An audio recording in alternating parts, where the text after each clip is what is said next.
Hi, everybody. JB again here with the fifth installment of my Did You Ever Wonder series.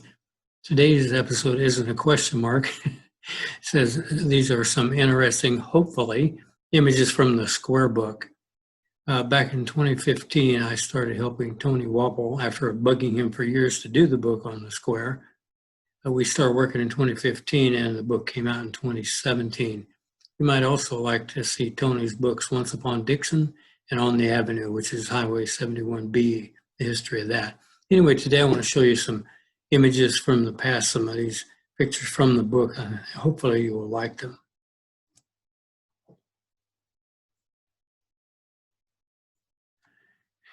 You always have trouble moving through these things, sorry.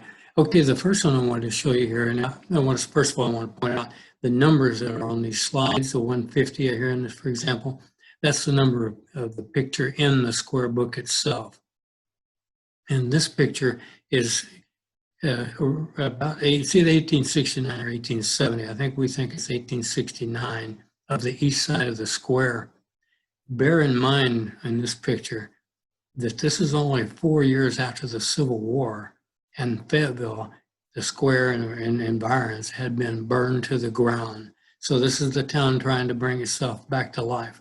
Now notice on the left side, that's the Baum Brothers store, that's the dry goods store. They're going to be there for almost 50 years through all kinds of trouble and things, and they hang in there for 50 years, building changes and so forth and so on. Cravens and Smith is another dry goods store. That's the city bakery next to it. See the hitching post out here in the middle of the street? And this building here is Dr. Paddock's.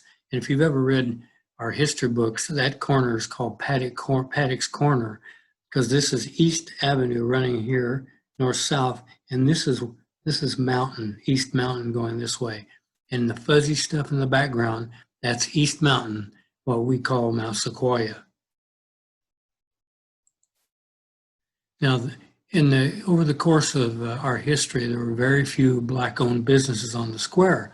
But in 1880, Nathan Dixon opened the Buckhorn Restaurant on the south side of the Square.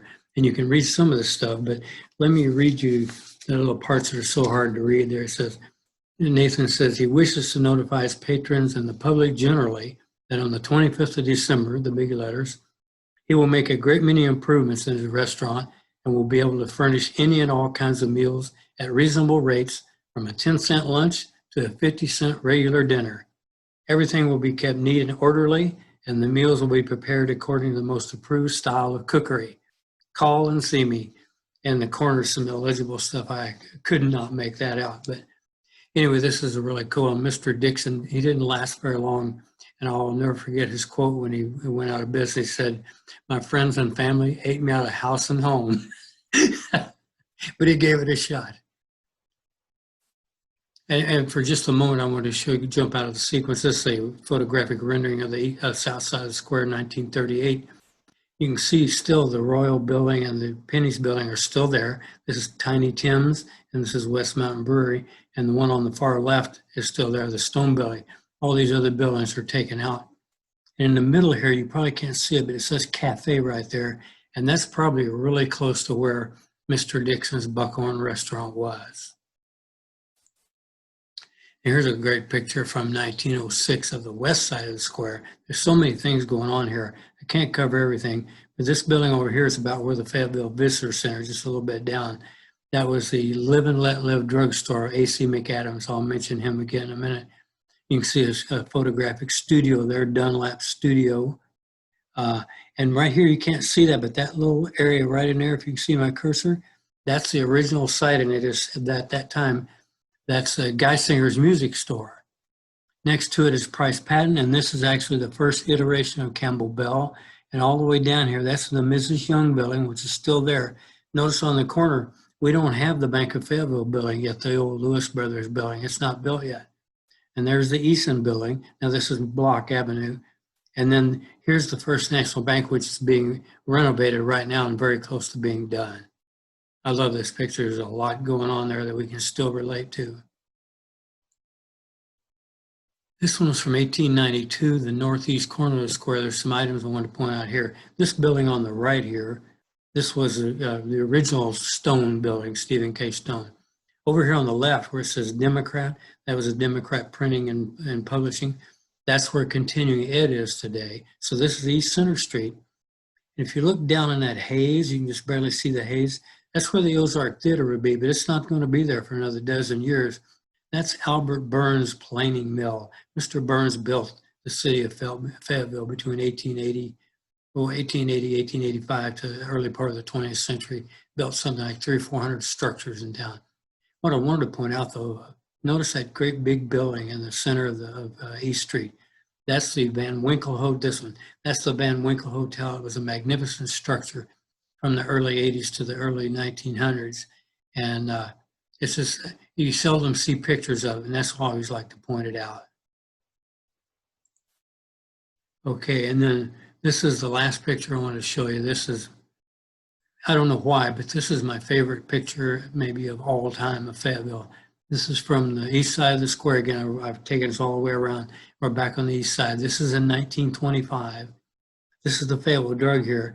By 1925, I don't think Mr. McAdams, he had this one too. I think he wasn't there anymore. Someone else is running it.